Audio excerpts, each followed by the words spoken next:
Do you love movies? Who doesn't, right? Then add the Franchise Killer Podcast to your playlist right now. The Franchise Killer Podcast is a fun group of good friends that get together every week and break down movie franchises to see where they went wrong or went right. They discuss movies like Planet of the Apes, The Shining, Clash of the Titans, and all of your favorites. From cartoons to live action, sci-fi to dramas, comedies, they leave nothing off the table and they tell it like it is. Find the Franchise Killer Podcast on Apple Podcasts, Podbean, Stitcher, iHeartRadio, Spotify, Google Podcast, and your favorite podcast player. Share the podcast on all of your social media so your friends can add the Franchise Killer Podcast to their playlist too. The Franchise Killer Podcast. Start listening right now. You are listening to the Brian Craig Show podcast. Broadcasting from sunny South Florida, Brian is joined by his wife and co-host, Kathy. Follow Brian on social media at BrianCraigShow.com. And now, Brian and Kathy. Hey guys, welcome to the program. I'm Brian Craig, always joined by my wife and co-host, Kathy. It's Thanksgiving week. Welcome to the program, everyone. Make sure that you follow and subscribe on whatever platform you are listening to.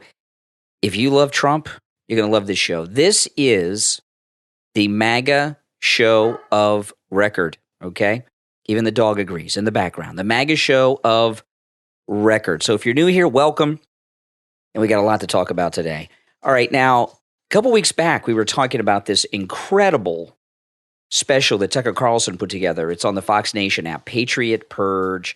If you've not seen Patriot Purge, see it. It's worth subscribing to the Fox Nation app just to see it. It's about the January 6th event, and Tucker Carlson looked at that in ways that I had never thought of before. I'm not going to go through it right now because we did a couple of shows on it, including a review of Patriot Purge, so you can go back and listen to those episodes that we did right after we watched it. It's pretty amazing, and the reason I bring that up is it's in the news. And this broke yesterday, and now it's all over the place. Listen to this. This is so strange. It's so typical of the Republican establishment.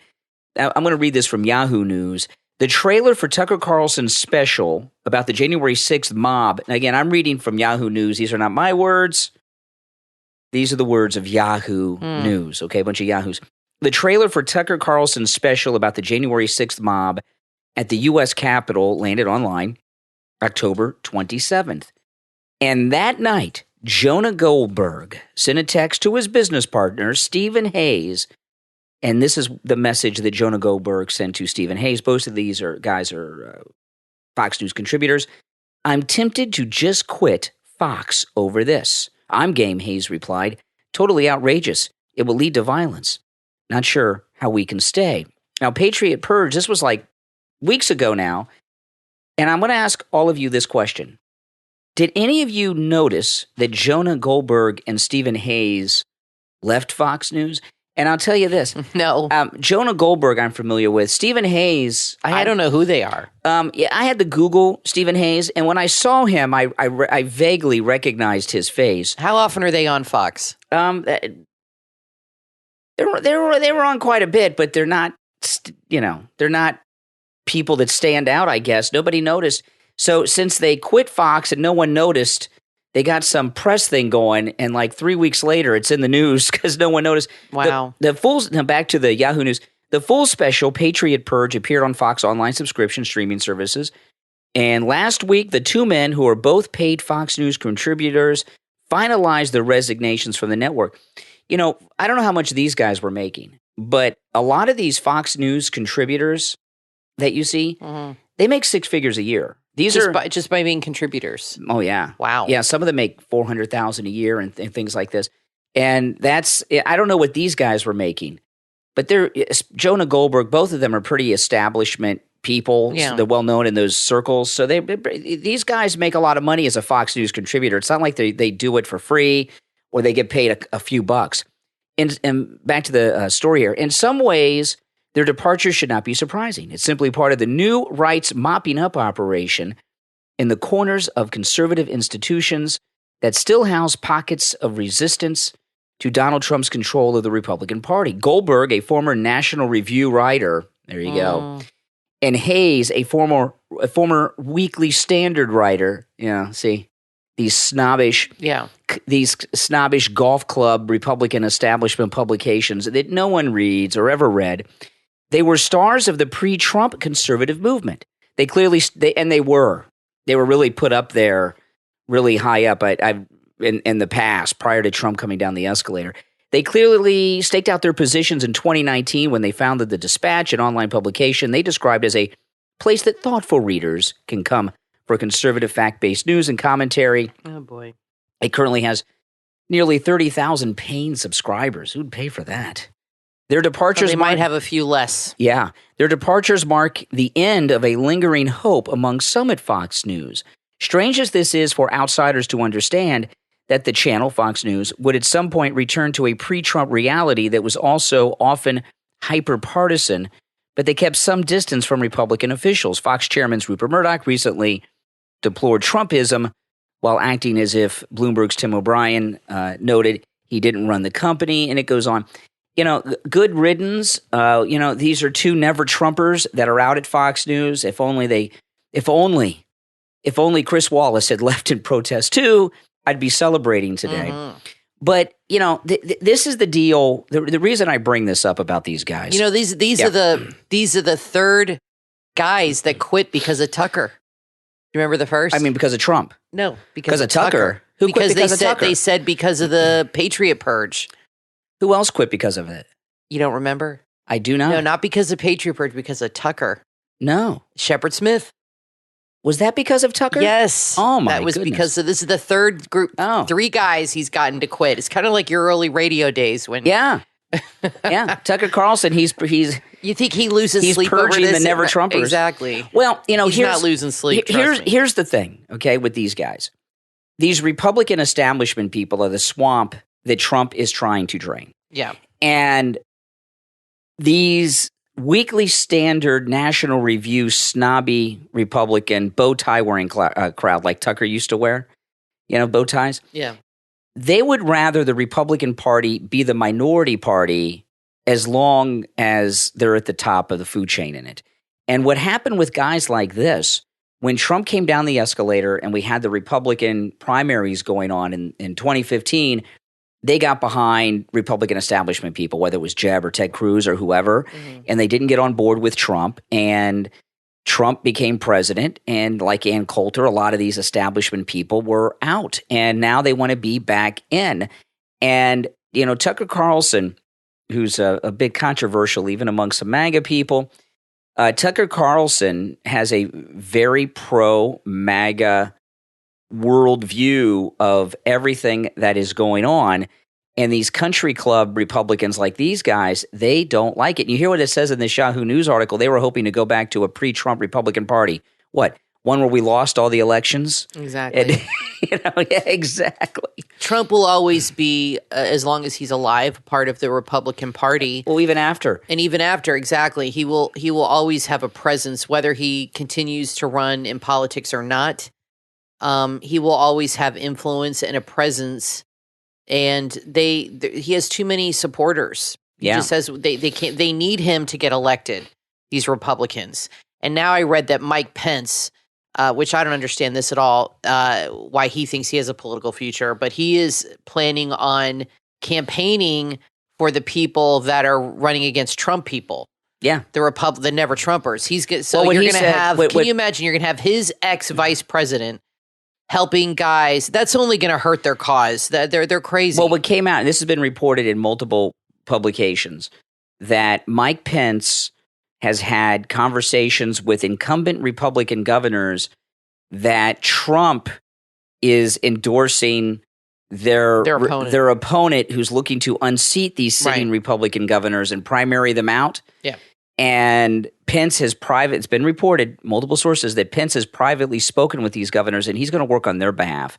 And let me tell you. Crazy. Those of you that are longtime listeners of this program know, I said from the beginning, even when Trump picked him, I would tell Kathy, I do not trust Mike Pence. You've always said that. And the reason I said that about Mike Pence from the beginning, I trusted in him in that Trump picked him, and I trust in Trump. But I always said, Pence, you just never, you don't know what his real personality is. You always did say that. That's true. And I don't like guys that you can't tell what they're really like, Yeah, he's very robotic, and he's always hiding behind something. He's overly polished when he talks, and I don't always appreciate that. I don't care for that at all. It's not, doesn't seem sincere. Mm-hmm. I liked Mike Pence because I thought he was just like a very cool guy and like unrattleable. He's not. But, apparently, I mean, the fact that he's putting January 6th aside, the fact that he is going to campaign for people to try to keep them in office against the Trump's people, I think says a lot about him as a person. I mean, he was Trump's biggest cheerleader and defender for years and years, and now he's out trying to screw him over. Well, I'm starting to wonder. That tells you a lot. I'm starting to wonder if Mike Pence was the leak in the Trump White House. I think that's a good theory. Not directly, like through someone on his staff or his wife or his wife's staff or something, because this is unforgivable. Yeah. Listen, the biggest problem we have so far is the swamp is the Republican establishment. It does no good to drain the swamp of Democrats if you've got the Republican establishment, these Jonah Goldberg types, undermining the MAGA move. With these establishment Republicans, they don't understand. They still don't understand Trump. They don't understand MAGA. They think MAGA is not a movement, but it's idol worship around Donald Trump. And the MAGA movement is going to be here in 150 years. It's going to reshape the party. The Republican Party may one day change its name to the MAGA Party. Well, then I was reading reports that Biden said he will run again in 2024. I hope so. Let him run again. Let him run on his record. Trump had put out a statement that there were the other day or today that there were more deaths this year from COVID than last year. Which I don't even understand how that's possible. Because of the Delta variant. I know there's a vaccine now and treatments. So, but I've seen that reported in many places, and Trump said it. I would love to see. Now the question is, will Joe Biden have Kamala? He will. He'll have to. But I would love to see him run. There's no way in hell he would win again. He's been doing a horrible, horrible job. So, the question is Trump definitely going to run? People say so. Yes. I don't think we'll know till next year, but it'll be Biden and Trump again. He's running. He's running. I think President. Listen, we had Mark Meadows on the program a couple weeks ago, and you could tell he basically said so. What President Trump has done, which is unlike no other president has done this when they're not in the White House. He still has his staff together. Mark Meadows. If you remember, Mark Meadows, when I interviewed him a couple weeks ago, that's true. After he was done with me, he was picking up the phone to call President Trump, and today. There was a story out about how Trump told Peter Navarro and others on his staff that are being subpoenaed by this kangaroo January 6th committee of Liz Cheney's to invoke executive privilege. He still has his staff together. Yeah. And that means they know he's coming back. They're still with him because when you are on the staff of a president, they have a brief window to make a move and make all this money in the corporate world. And Trump's top people, Mark Meadows, Peter Navarro, and others, have stayed with Trump. And the reason they stayed is because I believe they are coming back to the White House in 2024. I don't think Biden, they did a poll on USA Today. 64% of Democrats do not want him to run again. I don't think he would get the nomination. I think it's going to go to Newsom or, God forbid, Cuomo. I don't think Cuomo's got a lot of problems. There's 12 women have come forward now. He's got this whole other issue he's dealing with and the nursing home and funds and all this stuff. So I don't think Cuomo's a viable person.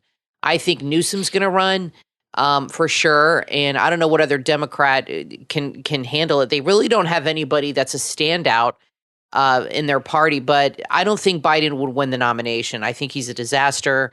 The party doesn't like him. He'll be 82 years old and can hardly put a sentence together, even though his colonoscopy says he's fine. I don't, we all know the real deal here, but we'll see what happens. But I don't think he'd win the nomination. So I just don't think he would. If he's not going to win the nomination, he's not going to run because he's not going to run and lose. He'll pull like a Lyndon Johnson. We'll see. But he's telling people he's going to run. Well, good. God help us. Good. Now I'm going to make a bit of an announcement here a little early. I was going to do this tomorrow, but I'm going to make it now. Those of you that listen to me on the radio. this is Thanksgiving week, and usually I take Thanksgiving and the day off after Thanksgiving, Black Friday. I don't take very much time off work, and every year we make it a tradition to take off Thanksgiving and Black Friday. I have a 4-day weekend, and that's like my vacation every year. And we're going to take off this Thursday and Friday off the radio, but we are going to be live on the radio both Thursday morning and Friday morning. And what we're doing is this, and this is pretty exciting. We were asked to do this by Mike Lindell and Mike Lindell's office at My Pillow, and what we are doing is a 2-day My Pillow Magathon on the radio, both Thursday and Friday, promoting all of the great My Pillow specials that are available for your Christmas shopping. And we've got incredible deals, which we'll talk about in a moment. But those of you who support this program, support me on the radio, the Steve Kane Show, as well as our podcast here, by supporting My Pillow and using our promo code Kane at checkout, Kane, and taking advantage of all these great deals through My Pillow with our promo code. I want to thank you because Mike Lindell and My Pillow have noticed that. And those of you in this audience have responded in such large numbers that they've contacted me about it. And that's about how much of a success and how much support they have from our listening audience. And that's why we're doing this Black Friday, Thanksgiving weekend, My Pillow Magathon on the radio. I'm sacrificing my 4-day weekend and my 2 days off for this. So you guys tune in to me on the radio those 2 days, and you'll hear us talking about all of the specials. Now, Mike Lindell gave us our very own My Pillow webpage. So if you go to mypillow.com/Kane, Kane, and when you go there, you're going to see incredible deals. Now, even though it's our own webpage, mypillow.com/Kane, Kane, you still have to use our promo code at checkout to get these deals, okay? And these are the lowest deals anywhere. The My Pillow dog bed. We have 2 of them. They have a whole bunch of new colors in the dog bed. $19.99 with the promo code Kane at checkout, Kane, $19.99. The My Pillow My Slippers. I have the My Pillow My Slippers. mypillow.com/Kane with our promo code Kane. 50% off the My Pillow My Slippers. I wear these slippers all the time. Anytime I'm home, I've got the My Pillow My Slippers on. They come in multiple colors and styles for both men and women. 50% off with our promo code Kane. The My Pillow towel set, regularly $109.99, $110, just $39.99 with our promo code Kane. The My Pillow mattress topper. This is a huge deal. Listen to this. Now, Kathy and I sleep on the My Pillow mattress topper. With our promo code, 50% off the My Pillow mattress topper. You got to go to mypillow.com/Kane and use our promo code Kane at checkout, Kane, to take advantage of all of these specials. There's others there too, but 50% off the My Pillow mattress topper. These are great Christmas gifts for yourself or for anyone on your Christmas gift giving list. So go to mypillow.com/Kane, Kane. Use our promo code Kane at checkout for all these deals and a whole bunch more that I did not even mention. But we'll be on the radio live Thanksgiving and Black Friday from 6 until 9 a.m. Eastern Time, both mornings, for our Thanksgiving Black Friday weekend My Pillow Magathon, which is I'm pretty excited about it. All right, so this story about the guys leaving Fox News, it's in everywhere I go. Why is this such a big deal? Why is this leading all the news outlets? I guess they're trying to distract from the Darrell, Brooks guy who rammed into a bunch of old ladies and killed 5 people with his car. That whole thing totally destroyed the Kyle Rittenhouse narrative. All you heard all week and weekend was white supremacy this and how the justice system isn't fair to blacks and blah, blah, blah, blah, BS. Then you got a black guy who was let out on bail, $1,000, a black guy, let out on bail last Friday for running over his baby mama.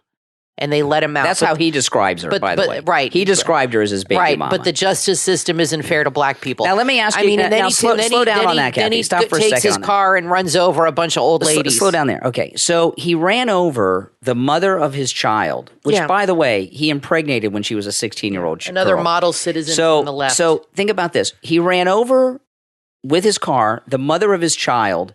He was out on $1,000 bail. Do you think if I would run you over, Kathy, with the car, they'd let me out the next day on $1,000 bail? I don't think so. No. But Brian, the justice system, according to Joy Reid, is not fair to black men. So I don't know how this is possible that this guy was let out. Pretty fair. By the way, he's a career criminal. He has a huge rap sheet. He's been a violent criminal his whole life. But for some reason, even though he's a black guy, the justice system in Wisconsin let him out on bail. I don't know how that happened. They had the press conference just to go kill a bunch of people. Yeah, they had the press conference about this Christmas parade terrible incident. Which is awful. In Wisconsin. And they said he was fleeing a domestic dispute. And I told Kathy, I said, this whole guy's life has been a domestic dispute. Every day is a domestic dispute. Exactly. I mean, that's just every day of the week with this guy. And so right now as we are speaking, I mean, this was... Well, he clearly likes to run people over. Yeah, I mean, that's his thing. That's his. So it's another day at the park for this guy. This incident at the parade it just got awful. Currently, now this sadly, I hope it doesn't. Sadly, this number may increase, but right now, as we're talking to you, 5 have passed away. A whole bunch are injured. He hit like 40 people, including children that are in critical condition, and that could go either way for some of these. Yeah, there's some kids in critical condition. So that number sadly could increase. And I want you to think about this. Okay, so 5 have already passed. Over 30 injured. Some of them are critical. Some of them are children in critical condition. They had a press conference at 2 p.m. Eastern Time today, Monday. Yeah. This incident happened late in the day.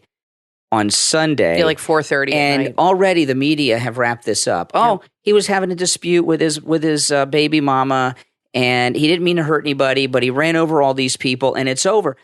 Kyle Rittenhouse. Incredible. Kyle Rittenhouse killed fewer people than this guy. With a gun. He did it all in self-defense. That's he right. shot 3, killed 2 in self-defense, found not guilty. And they're making a racial divide. Now, I don't know what the ethnicity of the people killed by this guy in the parade were. Those injured, I haven't heard those numbers released. It's a large group, so I'm assuming it's a racially diverse victim crowd that this guy did. But why is Kyle Rittenhouse's case, in a self-defense case, tearing the country apart by every kind of division you can imagine? And this guy, who's led a life of crime, who has spent more time in his adult life doing crime than being crime-free, ran a woman over, got out on bail for $1,000 and killed 5 people. And in less than 24 hours, the media has it all wrapped up. And if you watch this coverage last night and through the morning, the media were quickly setting up a narrative because of course everyone saw it and started saying, well, this is a reaction to the Rittenhouse verdict. And immediately, zoomed-in footage of his SUV came through, and you could see that it was an African-American driver. Right. So the media started covering that up. They didn't want to talk about that because the Rittenhouse narrative, and they didn't want that to get interfered with.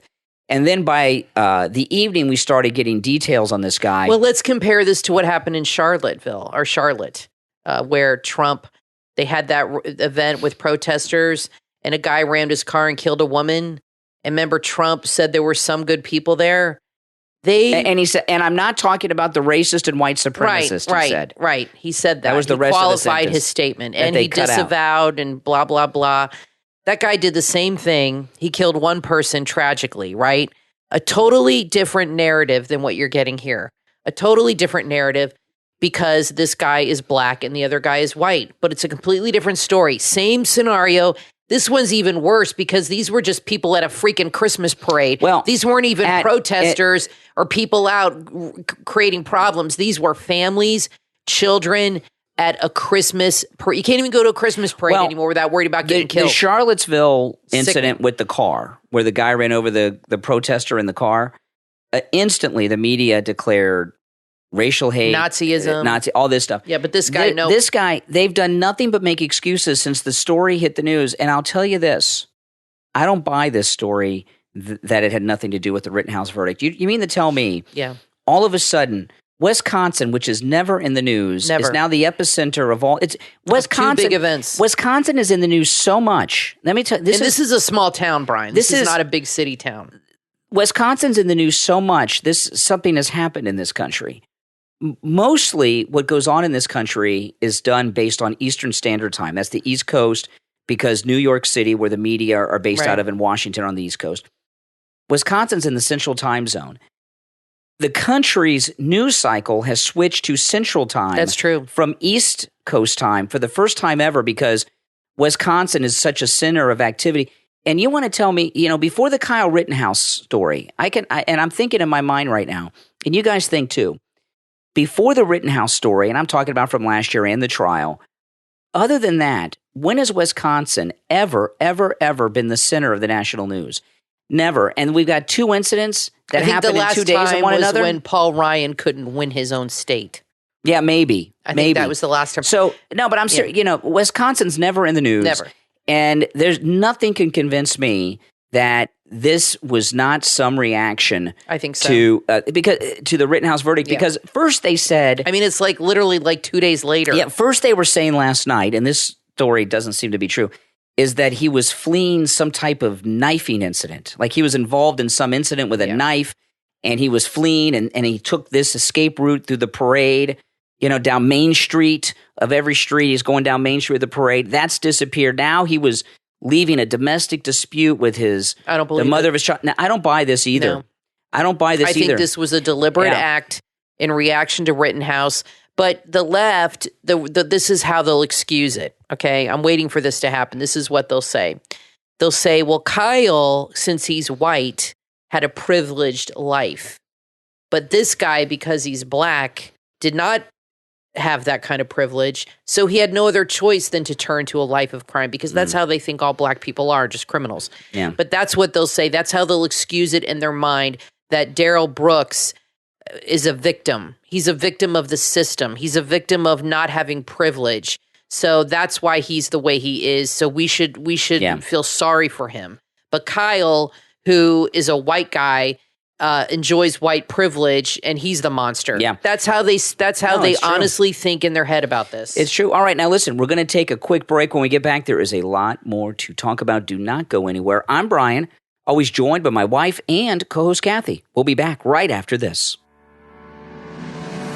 From author Jim Lord comes the book, Don't Wait, Lead Now, available on Amazon. Don't Wait, Lead Now is a must-read for emerging leaders and anyone in leadership that wants to up their game. Author Jim Lord captures some of the most memorable, real-life leadership stories so you can use them as a tool to manage and lead others. Don't Wait, Lead Now consists of a series of insightful business lessons that the author explains in a relatable way. He uses real-life examples that are easy to understand and learn from, and you can apply these lessons to your everyday life. Don't Wait, Lead Now is inspiring and helps those facing the unique challenges that come with modern business problems and solutions. It's also great for anyone in a leadership role, whether they lead a sports team, at work, or at school. Author Jim Lord's passion really comes through in this book. He writes from the heart and shares stories that have influenced his leadership styles and can help you as well. Order your copy right now on Amazon. Don't Wait, Lead Now, from author Jim Lord. Available in Kindle, paperback, and hardcover.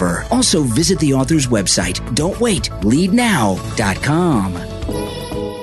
Beautiful jewelry says so much about you. It says you have good taste and enjoy nice things, that you appreciate beauty as well as the world around you. The Ocean Rhyme Shop on Etsy, online at oceanrhyme.etsy.com, carry handcrafted Baroque pearl jewelry that's stunning and unique, just like you. They make gorgeous pearl pieces like earrings, bracelets, necklaces, and a whole lot more. Everything at oceanrhyme.etsy.com is lovely and sparkly, perfect for yourself or someone you care about as a gift. Artist Julia creates the most stunning pearl pieces. You will love the jewelry you buy from oceanrhyme.etsy.com. Each piece is made with care and is very special. Whether you want black pearls, golden South Sea pearls, Tahitian pearls, or freshwater pearls, you will find it at oceanrhyme.etsy.com. They have a wide variety to choose from. Before you shop for jewelry or gifts anywhere else, be sure to visit oceanrhyme.etsy.com. Share the link on all of your social media so your friends can discover the shop too. oceanrhyme.etsy.com. oceanrhyme.etsy.com. Caring for an elderly loved one is a noble task that family members face daily. Love dictates that care rendered be administered with true compassion and diligence. There is help and information available in the book from author Dr. Cynthia J. Hickman, The Black Book of Important Information for Caregivers. This must-read book is designed for readers who have access to the business side of being a caregiver. Knowing where to find important information as a caregiver is very necessary for the caregiving space. Essential documents that share vital statistics and personal information on the care recipient should not be chased down. Information should be readily available to reduce stress and anxiety. The Black Book of Important Information is the answer to the question, where is? Now you know. If you or someone you know could use this book, order your copy on Amazon and the author's website, cynthiajhickman.info. The Black Book of Important Information for Caregivers. From author Dr. Cynthia J. Hickman.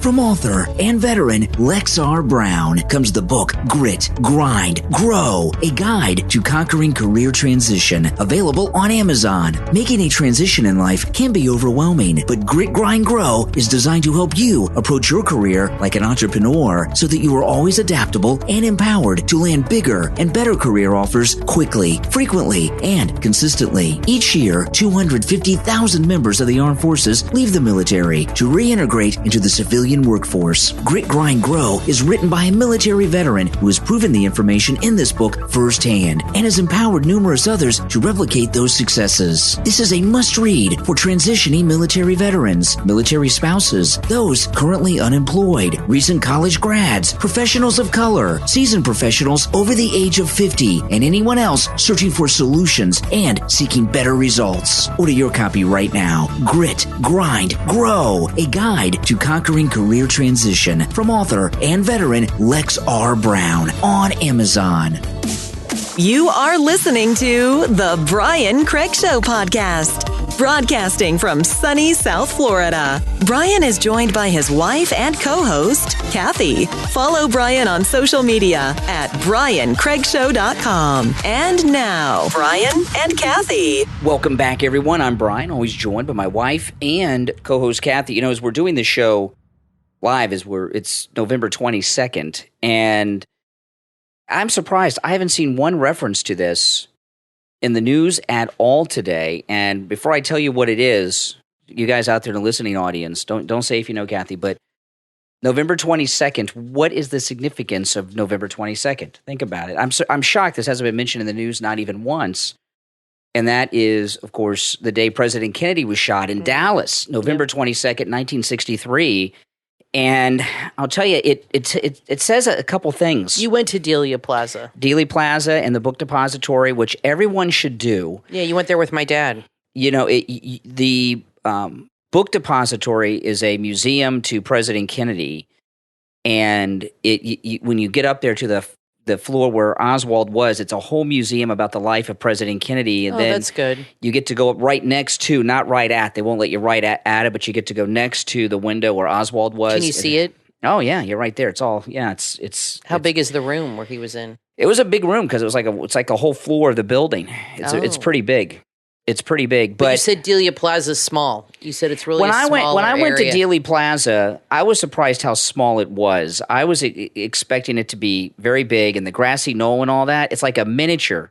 I felt like I was at a miniature because I thought it was so much bigger. Yeah, on TV it looks big, and the movies and everything, and they film it all there. All the movies and TV shows have been filmed there. It's very, very tiny. But the fact that President Kennedy's assassination anniversary date has not been discussed in the news tells me a couple things, okay? And neither of them are good. One is that the Kennedy era of Democrat lovers are gone and no longer in the media, because what you had, like, a few years ago when you'd have people like Tim Russert or Chris Matthews on MSNBC, people like that, they grew up during Kennedy. Oh, they do a whole day of it. It would be all day, all night Kennedy and everything, and those people are no longer in the news. And the other thing it tells me is that the modern-day Democrats don't give a damn about John F. Kennedy, that, you know, when you look at the Democrats that are running the Democrat Party today. I'm not talking about Biden, but I'm talking about Kamala down. Kamala Harris grew up in Canada. She was born in California. Her parents divorced when she was in elementary school. Her mother, I want to say Toronto. I might be wrong about Toronto, but her mother took her to Canada. She did all of her schooling in Canada from elementary school until she graduated high school. She came back to America to go to college. So because Kamala Harris grew up in Canada, she didn't grow up with the Kennedy stuff all over the news and in the education and all of that. She didn't turn on TV every week and have President Kennedy stuff coming on all the time. So you know who else they don't talk about really anymore? Well, so Kamala Harris doesn't care about Kennedy because she knows who he is, obviously, but maybe because she grew up in Canada, she really doesn't have an American perspective on things, and she doesn't relate to President Kennedy. And you look at these other Democrats, like the Squad. Now, obviously, other than Biden, most of the people in politics today were born after Kennedy's death. But still, Kennedy is a big part of our history. And the rest of the Democrats who used to look up to Kennedy and idolize Kennedy, you've got these radicals like in the Squad who don't even like being an American, right? Yeah. Some of them are immigrants. They didn't grow up in America either. And the modern day Democrat Party hate this country so much. Kennedy doesn't mean anything to them. He's just some other white guy. And the same with Martin Luther King. Yeah. He's gone too. You don't really hear about him. And even on Martin Luther King Day, you don't hear much about him anymore. No, you don't hear about him. And in fact, BLM and the left, they tell you the opposite of what Martin Luther King. They want you to look at. Now, I'm only going this by the Housewives shows, okay? Because I watch the Housewives shows, and now the whole thing is. This is according to the Housewives. Now the whole thing is the minorities I've seen on these shows, and I'm not saying this is everybody, but they want you to see their color. They get mad if you don't notice that they're black or Asian or colorblind, because he was the colorblind society, and that's how we were raised. We were literally raised to think that way, which is the way you should, is that you judge a person by what's on the inside. We're all the same on the inside, and what's on the outside is just aesthetics. Now there's a shift. And now it's like if you don't notice and appreciate somebody's ethnicity, you're like a bastard. Well, this anniversary of President Kennedy's assassination being totally forgotten. It's a terrible thing, and by today's standards, now these are by today's standards. By today's standards, President Kennedy would be like a conservative Republican. For sure. President Kennedy was a lifelong member of the NRA. A lot of people don't know that.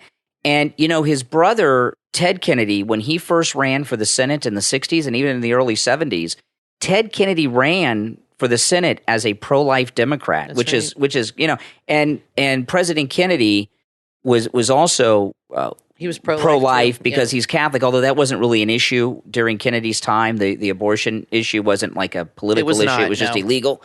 But, yeah. And I think it's a terrible thing that people aren't remembering President Kennedy today, and it really tells you we are losing our culture. Well, and generations die off. Just like when we were in high school, we heard a lot about World War II. I mean, we would have World War II Holocaust survivors come to the school and talk to you. World War II veterans would come and talk to the school. And those people, that generation's pretty much gone now. There's a few people in their late 90s that are left. And but that I think that is a natural progression. This is different than that. This is different than that. You think so? Yeah, because see, President Kennedy, them not talking about President Kennedy today shows that they are changing. It's not a generational shift. They're changing our culture, where things that are American aren't looked back upon with reverence any longer because everything with America is bad. And that's a real terrible loss. And the Democrat Party of today is not Kennedy's party. The Republican Party hasn't changed all that much with Trump even. It really hasn't. Well, that's why you have these older Democrats like Carville, Bill Maher, Chris Matthews. Yeah, these are like Kennedy Democrats. They're like battling these squad members because they see that the party has changed so much and not for the good. Not for the better. And they see how radicalized and insane they have become. And, they've seen the shift, and I would say the Republican Party pretty much has been pretty consistent with its values they've gotten more lenient on gay issues and things like that. But I think overall, because it's mainly an economic thing, I think the Republican Party has been pretty consistent. The only division now we're dealing with is the Trump and the never Trump.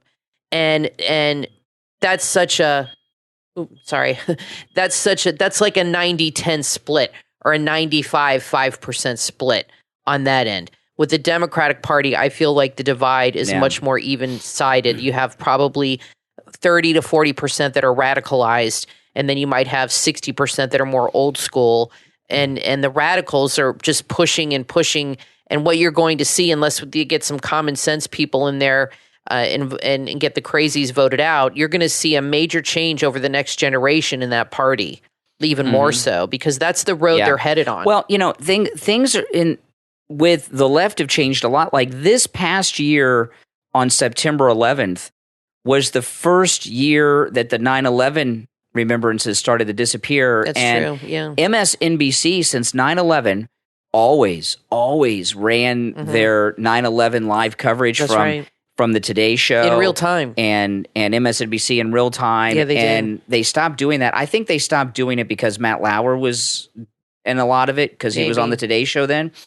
But when they get away from these things, because see, the modern day Democrats want to blame the United States for everything. Yes, they do. And anything that brings people together in this country as Americans, 9/11, President Kennedy, they want that out. They want that gone. Now, I just got a message earlier today that Kyle Rittenhouse is in Palm Beach, Florida. And that, of course, is also where President Trump is, at home at Mar-a-Lago. And it's where we live. Yeah, that's Maybe true. he'll come by here and say hi. I think, yeah. But it is very possible, it may have already happened, that Kyle Rittenhouse is meeting with President Trump. This has not been announced. I bet. But it's not an accident that Kyle Rittenhouse is in Palm Beach right now. He's been in Florida for a few days since the verdict. He came to Florida, but he was in another part of Florida. I think we'll see a picture of the two of them together very soon, I'm assuming. Yeah. Don Jr. will post it on his Instagram. Yeah, and that's an amazing. Now, tonight is the interview with Kyle Rittenhouse. Now, over the weekend on the podcast, we were talking about the Kyle Rittenhouse Tucker Carlson interview. And my first reaction was it was a good idea. You said it was a bad idea, Kathy, and I'm going to have to agree with you now. This is a very bad idea. I agree. And, I was talking on the radio this morning that Tucker Carlson released one clip from the interview to promo it, and it's when Kyle Rittenhouse said that he supports BLM. And listen, I support Kyle Rittenhouse. I am not criticizing Kyle Rittenhouse. He defended his life against 4 people who were trying to kill him, okay? And that verdict was the right and just verdict. And I think most of you, I think, agree with that. Maybe not all, but most of you agree with that. But what's going on, and I'm seeing this already with Kyle Rittenhouse, are him being used by people. And I think Tucker Carlson's the first one. And pretty much anybody, the media has no soul. None of them really do. They want the story at all costs. That's really how they're trained to be. That's their job, and they see that the story matters above all else. No matter who they hurt or what damage it causes. I mean, look what happened to Princess Di. As long as they got their photographs of her, they killed her, chasing her in the tunnel, and then they want to get pictures of her dead body. I mean, that's how these people are. Tucker, I think, is doing a lot of good for the conservative movement. Don't get me wrong, but I don't necessarily feel that his intentions are 100% good. And when you're young and inexperienced, you're going to say things. I don't think Kyle should have said that he supported BLM. I think that was a mistake, and I think it's confusing people. But he said it, and I'm really shocked that Tucker didn't edit that out. And a couple, and then he used it as the first promo. And not even, it's okay not to edit that out, but to release that one clip as the first promo, to be outrageous. Weird. And what do you think that's about? Why did he do that? Attention. But here's the thing. Kyle Rittenhouse's attorney said over the weekend that Kyle Rittenhouse is surrounded by people that don't have his best interest at heart, and that's true. I believe that. And what I'm comparing it to, I know this sounds like a strange comparison, but I'll explain. Yeah, what's happening to Kyle Rittenhouse is a lot like what happened to Paula Jones. Paula Jones during the Clinton era was taken under the wing of a lot of very wealthy, connected Republicans. Yeah. and they used her. And then when they were done with her, they dropped her off, and she was on her own. That's what happens. Now, Kyle Rittenhouse Look at that woman that was working with the left, the parent of, she was a big activist, the parent of the kid that was killed in the military. Oh, Cindy Sheehan. Yes. Cindy Sheehan. Perfect example. Yeah, Cindy Sheehan was used by the Democrats in the media until she started criticizing Hillary, and you haven't heard of her since, right? And now Kyle Rittenhouse is a little different, and it's a different situation than Cindy Sheehan or Paula Jones, but he is being, I agree with his attorney, it looks like there's a little exploitation going on. And, last week, before the verdict came in, Kyle Rittenhouse's mother did an interview. I believe it was with Hannity? Hannity, yeah. And she said in that interview something that she shouldn't have been doing interviews. I agree. And she gave an interview, and she said that if he had to do it all over again, he would have done it again. Now, I saw her over the weekend. She took that back. Yeah. That could have gotten him convicted. I remember it could have. During the O.J. Simpson trial, okay, there were people connected to the O.J. Simpson trial that were doing interviews, and in the courtroom, they would bring in those interviews from like NBC interviews. I remember that. And play them in the courtroom as evidence. They were interviewing people on Entertainment Tonight because they had a lot of actors. And I remember they had the guy from Hard Bodies, the good-looking guy that was the main guy. Yeah. He was friends with Cato. Yeah. And they mentioned him, or he did some interview on Entertainment Tonight. And the next thing you know, he's on the witness stand. So these interviews, when there's a trial going on, and I'm not criticizing Kyle Rittenhouse or his mom. They don't know how these people operate. They need money for legal fees and everything. Yeah. And I understand that. So and I think I don't think they really understand everything that's going on. But it's hard to say no to money. It's hard to say celebrities. No. These are celebrities. Right. It's hard to say no to, hard to say no to Tucker Carlson. But how much does Tucker know about Kyle? Too much. Maybe not. They assume a lot. Do you think he thought he'd say he supported Black Lives Matter? I mean, they assume that he's very conservative. They assume that he's feels a certain way. Yeah, we don't know. But we really don't know. This interview that Kyle Rittenhouse's mom did last week on Hannity could have gotten her son sent to prison for the rest of his life. After that came out, I was like, oh my goodness. And when I love Matt Gaetz. I'm a huge supporter of Matt Gaetz. And when Matt Gaetz gave that interview before the verdict, offering Kyle Rittenhouse an internship, somebody could be on that jury who's a Democrat. They think Matt Gaetz is a bad guy, and they go get, so this is, it's not good. And what's going on right now, he's got all these civil lawsuits against members of the media that are going to be coming up. And if you remember with Nick Sandmann, he didn't talk. He didn't do any interviews. I saw him interviewed over the weekend. I think may have been the first time I've heard him speak, and he kept his mouth quiet because he had all this pending lawsuits going on until they were settled. And Kyle Rittenhouse, that happened 3 years ago. Yeah, and Kyle Rittenhouse and his mother doing these interviews, like the one tonight on Tucker Carlson, could hurt him very much so in these civil lawsuits that he's going to be making against these media outlets. So, when does the Kyle Rittenhouse documentary come out? We don't know. It hasn't been announced yet. But so the interview's different. It's a different thing. The interview with Tucker's tonight, and the documentary, we don't know when. But the documentary is a bad idea. The interviews are a bad idea. And I really hope that this is the last interview he does for a long, long time. And when Kyle Rittenhouse said he supports BLM,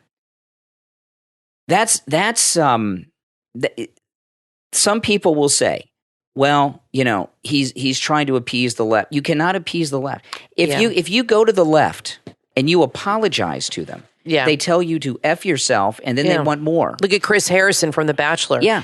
Another example is the kids from Parkland. They were all over the news. They had specials on CNN. The left were interviewing them. Parades in their honor. Parades. And the three kids they had weren't even like in the room when it happened or something, but they were all over the news, and now you don't hear from them at all. No, they're gone. But that's exactly right. And you cannot apologize to when you apologize to the left, they take it as a confession. Yeah. And then they want more from you. And when Kyle said I support BLM, that's a catch-22 for him. A lot of conservatives are like, whoa. And confusing. And then if he backtracks it, they're like, oh, see, we told you about that white boy. All of a sudden he doesn't support.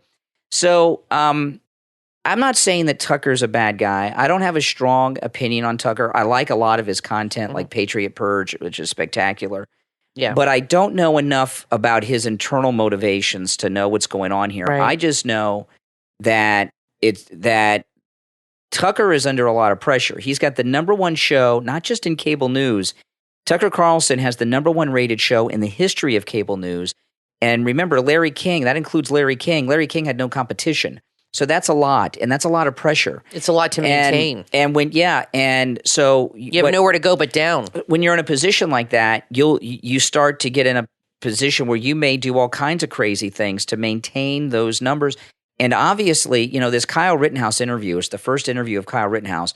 This is the level of interview that like Barbara Walters or Oprah would normally get, something this big. It's very unusual for a conservative to get it. This is like getting the first interview with Monica Lewinsky. Mm-hmm. It's a big deal. Yeah. And I'm interested in hearing it, and I will watch it tonight, and I'm sure I'll be talking about it tomorrow. But that doesn't mean it's a good idea. Now, listen, we're going to take a quick break. When we get back, there's a lot more to talk about. I'm Brian, always joined by my wife and co-host Kathy. We'll be back right after this. Have you wanted to get involved in investing but didn't know how or even where to begin? Then visit ExoticExpansion.com. ExoticExpansion.com offer financial education and tools to help users just like you grow financially. And don't worry if you're busy at work. They will send you stock signals through text and Discord, so you just follow their calls on when to buy and sell. It's that easy. They offer monthly and yearly membership levels to fit your budget. Membership includes one-on-one coaching, full-time advice, and stock calls. There's a members area where you can view their weekly picks, have access to their top 20 verified stock picks that always are updating, as well as a net worth tracker, and there's a lot more too. ExoticExpansion.com's goal is to provide you with the education that will enable you to achieve your financial goals. ExoticExpansion.com also have an app that's available in the Android store. ExoticExpansion.com. Crypto, stocks, Discord, text signals, long and short-term trading, value investing, options, and financial education. It's all at ExoticExpansion.com. From author Sherry Chapman comes the book, A Killer Revisited, available on Amazon. Detective Jules Polton is one of the best at tracking down murderers, but something beyond her experience came to Edmond, Oklahoma. When the serial killer reaches out in a cryptic letter, it reveals a government conspiracy at the highest level. Will she be able to stop an army experiment gone rogue? Find out when you read A Killer Revisited. If you love thrillers, you will love this book. With a well-thought-out plot, lots of twists and turns, it will keep you engaged and captivated. This is a true thriller from beginning to end. A Killer Revisited from author Sherry Chapman, available on Amazon. Order your copy right now.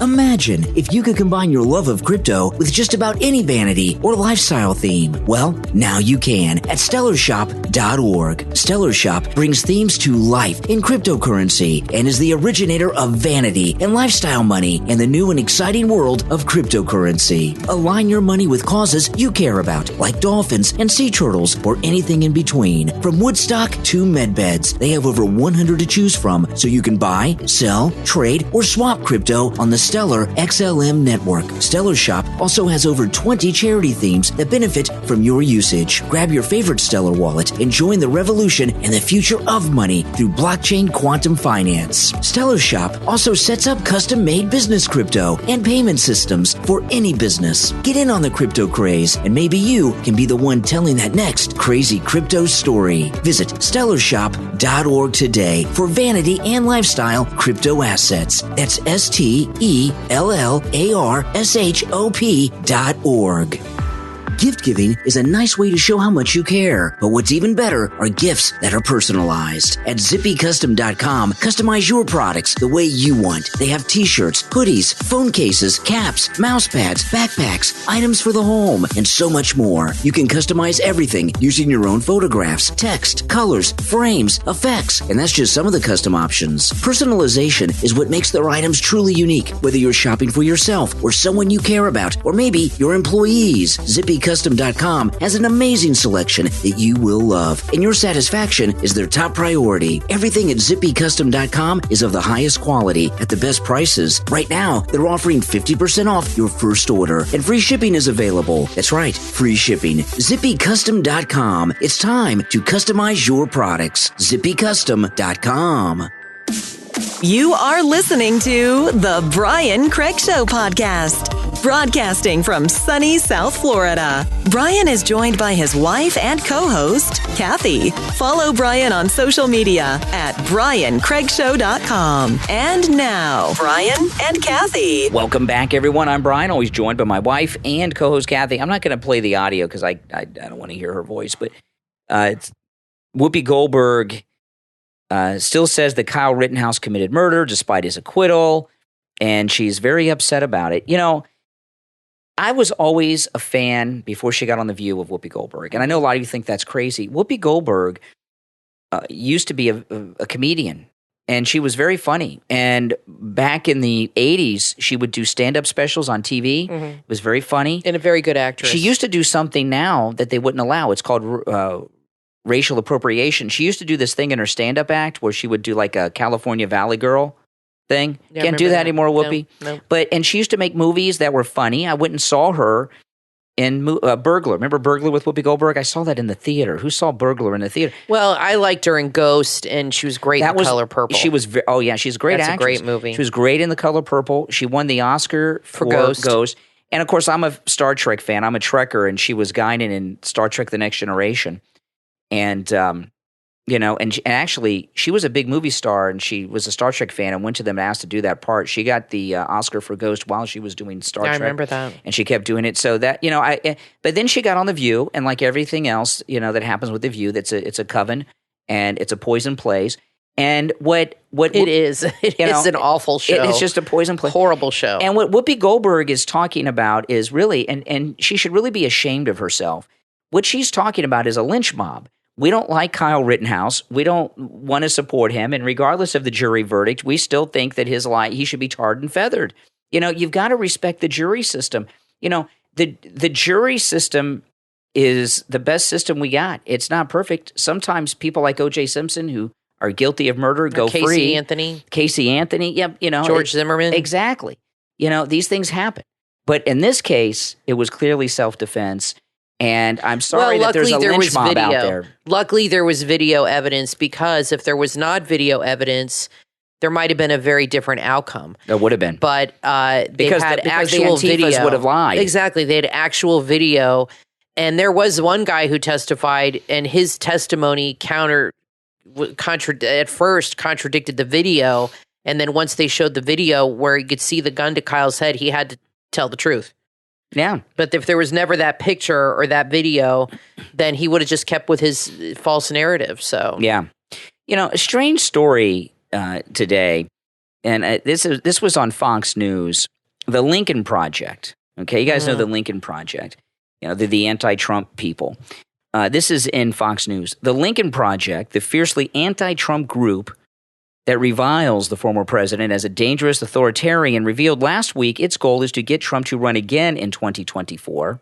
This sounds like psych ops on their part. Yeah, I think so. See, CNN reported Friday on alleged tension between Donald Trump and Ron DeSantis over their potential 2024. I don't believe that. This is a lie. Okay. Ron DeSantis, Kathy and I are in Florida. He is our governor. Ron DeSantis is the greatest governor in the history of American governors. Right now, I know some of you in other states will say, that's nothing. I went today to get gas, and my car was on fumes, okay? The tank was completely empty, and I filled it up today, and this was the highest it's ever cost. I took a picture on my phone. It cost me $53.59 to fill up my tank of gas today. Back when Trump was president, it'd be like $33, okay? That's a big difference. Yeah. And Ron DeSantis is suspending the Florida gasoline tax. Yeah, he announced it today. To reduce the price of gasoline. So when have you ever seen a governor do that? I mean, the guy, you know how much money they're losing on taxes? The guy is a rock star. The government has plenty of money. That's what we're in the black. He said, we're doing well. We can afford it. Yeah. We have plenty of people coming here. He said the economy's doing great. So what does he do? He says, I'm going to give you guys a break because we're doing so well. I'm going to pay it forward. And you know the guy's what? a rock star. I've never known another governor to do that, even during hurricanes.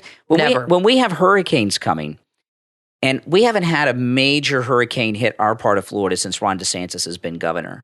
But what most governors, we've had hurricanes, just not where we live. But when we have a major hurricane that hits Florida, what all the governors do is they stop the tolls like on the toll roads. Right. I've never seen one lift the gasoline tax. Ever. And, we have a generator that, runs on gasoline in case we lose electricity. And we have to go out and I've got a whole bunch of 5-gallon drums of gas. And it costs a lot of money to fill up those drums of gas. And usually we don't have to use them because we don't lose power. Then I just don't have to buy gas for the cars for a few weeks. I'll put them back in the cars. But I've never seen a governor suspend the gasoline tax, not in Florida before. And that's amazing. That's what a great guy he is. But here's the deal. When he was running for governor at first, he was losing. He was running against a guy. I remember he was behind a lot. He was running against a guy in the Democrat Party. His name was Andrew Gillum, who was kind of like the Florida Obama. He never had a job. He became a member of the city council of Tallahassee while he was still in college. Yeah. And this guy never had a job. No. Never had a job, except working for the government, elected office. And he was a smooth talker, very condescending, but a smooth talker. He modeled like himself Obama. after Obama in his speech. Mm-hmm. And this guy was winning. And I remember I was down in Miami. I went to Miami with our daughter and my mother to something in Miami. And there were these Andrew Gillum posters everywhere. And I was like, oh, my goodness, this guy. And Ron DeSantis, he left the House of Representatives to run for governor. And I knew who he was, but I knew who he was because I'd seen him in some hearings on TV, seen him on TV a few times. Ron DeSantis was known of, but he wasn't really well known in Florida. We didn't know what he had done. We've all heard of him and everything, and he was losing. And then President Trump endorsed him. And overnight, he went to not just number one by far, and he is governor today because of Donald Trump. And he would be at his rallies. He campaigned for him. Yeah, he got him elected. And Ron DeSantis is regularly hanging out with President Trump at Mar-a-Lago, not for press events. They just hang out. They're buds. And Andrew Gillum, who would have been our governor after he lost the race, was found in a Miami Beach hotel room on the floor, passed out, naked, on drugs or alcohol or something. In his own vomit.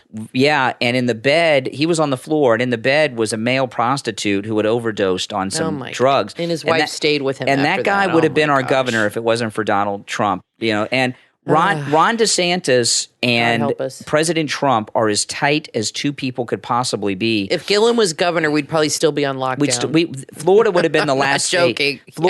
If Florida would have been the last state to open up, we would have been begging for a Whitmer type government. If would have been bad. Gillum, it would have been bad, and we're not kidding. Look up Gillum; it's really bad. So the Lincoln Project and others have been talking. They got two stories going on about Ron DeSantis. Yeah. They're both lies. One is that there's tension between Trump and DeSantis over both of them wanting to run for president. If President Trump were in his second term right now, Ron DeSantis would be the Republican nominee in 2024 with the endorsement of President Trump. Yes. But that's not the case. So he's either going to run as his vice president, which I think is unlikely because I very much want that to happen. But you cannot have the president and vice president from the same state. There's a technicality around this because Bush and Cheney were both from Texas. Yeah. And what happened is Cheney, because of this, before the nominating process, went to Wyoming because he had a house in Wyoming, got a driver's license. And if Trump did that and got a DeSantis can't get a driver's license somewhere else because he's the governor. If Trump went and got a driver's license in New York or New Jersey, where his houses are, he may already have licenses in those states. The media and the political establishment wouldn't accept that, and they would challenge it in court, and they wouldn't let it happen. So because they're both from Florida, there's a technicality there that I think is going to prevent DeSantis from running as Trump's vice president probably. But DeSantis will likely be our second MAGA president in 2028. There is no tension between these two guys. Do not let anyone convince you that there is the slightest bit of tension between Ron DeSantis and Donald Trump. I don't think DeSantis is going to run. I've said that all along. I don't think he's a second man kind of guy. But I will say this. If he decided to run for president against Trump, okay, I don't think that would happen. But if he did, he is the only guy who could probably beat Trump in the primary. The only one. No, he wouldn't beat Trump. He wouldn't be Trump. I talked to a lot of people that like him over Trump now, and it's possible he's the only one who could give him a run for his money and possibly win. Well, it wouldn't happen because first off, what would happen? I don't think he'd do it, but I think he's the only one who could possibly. If that would happen, Ron DeSantis' approval numbers would drop instantly. MAGA people, including me, would drop you, Governor, so don't do it. Don't run against Trump. But let me get back to this. CNN reported Friday on alleged tension between Donald Trump and Florida Governor Ron DeSantis over their potential 2024 presidential runs, and Lincoln Project co-founder Rick Wilson discussed the left-wing group's attempt to use the tension in their marketing. Wilson described a commercial set to air in Palm Beach, home of Trump's Mar-a-Lago, that will frame DeSantis as the GOP it guy in an effort to annoy Trump. See, this goes back to their thing, okay? They think Donald Trump is a petty egomaniac. That's an image. You know, this Playboy, New York Playboy Studio 54 thing is an image. He is, but they still don't get it. From there, he admitted, this is Wilson, that the group's goal is to ultimately push Trump as the sole Republican candidate in 2024. We want Trump to kill his own babies, Wilson said. We believe if we narrow the field and it's only Trump in 2024, it's an easy choice for Americans to say no. I don't get this logic at all. So they want him to run and win because they think if he wins the primary, he'll definitely lose. Is that what they're saying? Yeah, if he gets the nomination. What if he just doesn't run at all? Would that make them happy? I don't understand. Listen. Then he's not a contender. Ron DeSantis is as perfect gets, okay, as governor. And we love him. Everything. But the moment he announced he's running for president, whenever that happens, 2020, whatever, watch the media turn on him like you've never seen. And all of a sudden, he's going to be the worst person you've ever heard of in the media. They built up Trump. They were really positive towards Trump because Hillary wanted him to win the nomination. They wanted him to win it because she figured it would be an easy win. So I remember before he got the nomination, they were really propping him up, lots of puff pieces and very mild. Then once he got the nomination, then they laid it on thick. So that's politics. That's what they do. Yeah. They pick the person that they want, and that's who they are really nice until they win the primary, and then they go right for the jugular. Now, before we go, I just want to remind everyone out there that I am going to be live on the radio both Thanksgiving morning and Black Friday. You are a workhorse. We're doing this. It's an amazing thing. We are doing our Thanksgiving Black Friday My Pillow Magathon, and it's going to be very exciting. And the Thursday and Friday radio shows are sponsored by Mike Lindell and My Pillow with our promo code Kane at checkout, Kane. And if you don't listen to me on the radio now, it's very easy to find me. You can go to the iHeartRadio app and search WWNN. That's the station call letters of the radio station. Well, one of the radio stations I'm on. I'm on multiple radio stations, but that's the main radio station, WWNN. Or you can also watch me live stream on my YouTube channel. Just search Brian Craig or The Brian Craig Show on YouTube. I live stream on the radio each and every weekday morning, Monday through Friday, from 6 until 9 a.m. Eastern Time.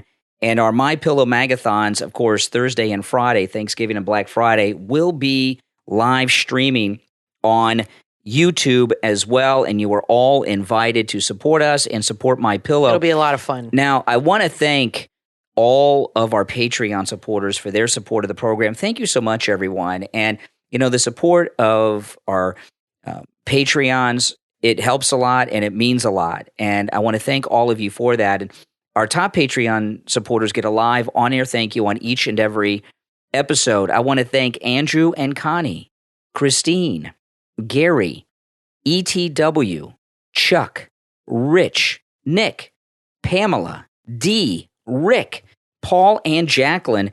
These are our top Patreon supporters. Thank you so much. And if you would like to become a Patreon supporter, there is a link to our Patreon page in the description of this and every episode. You click that link, it takes you to our Patreon page, and it'll walk you through how to become a Patreon supporter. All right, guys. Hey, listen, we're all out of time, but we'll be back next time. I'm Brian, always joined by my wife and co-host Kathy. Thanks for listening. There's a podcast that you will want to add to your playlist. Warriors for Christ. That's the number 4. Warriors for Christ is a Christian podcast providing biblical teaching without the doctrines of man. In other words, they like to let the Bible explain itself. The format includes non-denominational readings and teachings from the Bible. They also have interviews and whatever the Lord puts on their hearts to present. Life in this world can be very stressful and filled with anxieties. Warriors for Christ will give you the biblical information you need to help deal with all life has to bring. Warriors for Christ confronts many false doctrines which are pervasive in this age and what some call the church in a box. And they also offer a full gospel ministry. Find Warriors for Christ on Podomatic, Apple Podcast, Google Podcast, Player FM, Stitcher, Deezer, Amazon Podcast, and Spotify. Warriors for Christ. Share the podcast on all of your social media so your friends can listen to Warriors for Christ. That's the number 4. Add it to your playlist right now.